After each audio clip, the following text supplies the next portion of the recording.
Dead தேர்வினால் ஆசிரியர்களை தமிழக அரசு ஒருபோதும் கைவிடாது என தமிழக பள்ளி கல்வித்துறை அமைச்சர் அன்பில் மகேஷ் பொய்யாமொழி செய்தியாளர்களுக்கு பேட்டியளித்துள்ளார். தமிழகம் முழுவதும் 20 அரசு உயர்நிலைப் பள்ளிகள் மேல்நிலைப் பள்ளியாக தரம் உயர்த்தப்பட்டுள்ளது. அந்த வகையில் திருச்சி கே நகரில் செயல்பட்டு வரும் அரசு உயர்நிலைப் பள்ளி மேல்நிலைப் பள்ளியாக தரம் உயர்த்தப்பட்டுள்ளது.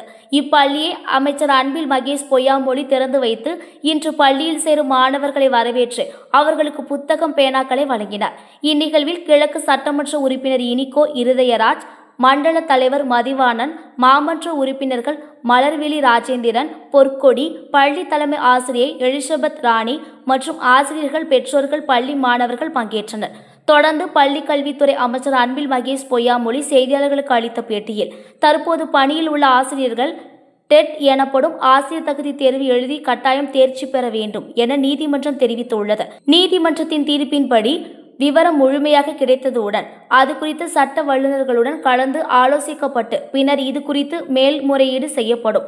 உச்சநீதிமன்ற தீர்ப்பு தொடர்பாக ஆசிரியர் சங்கங்கள் மேல்முறையீடு செய்ய வாய்ப்புள்ளது.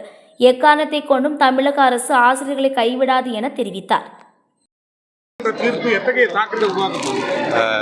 மாண்புமே பொருந்திய நீதிமன்றம் நேற்று ஒரு தீர்ப்பு கொடுத்துருக்காங்க. நேற்று நம்முடைய சீஃப் செக்ரட்டரிலேருந்து எங்களுடைய பிரின்சிபல் செக்ரட்டரி வரைக்கும் முழுமையாக நாங்கள் இது சார்ந்து நாங்கள் கலந்து ஆலோசிச்சிருக்கோம். முழுமையான ஜட்ஜ்மெண்ட் வந்ததுக்கு பிறகு எங்களுடைய லா ஆஃபீஸர்ஸ் மூலமாக மேக்ஸிமம் எங்களுடைய டீச்சர்ஸ் பணியாகத்தான் அதை நாங்கள் பார்க்கணும். கண்டிப்பாக எங்களுடைய டீச்சர்ஸ் யாரையும் கைவிட்டு விடாமல் அதை சார்ந்து எப்படியாக ஒட்டுமொத்தமாக அனைவரும் நாங்கள் அரவணைப்பதற்கான என்னென்ன பணிகளாம் செய்ய முடியுமோ அத்தனை சாத்தியக்கூறுகளையும் செய்வதற்கு தான் நாங்களும் இன்றைக்கி காத்து கொண்டிருக்கின்றோம்.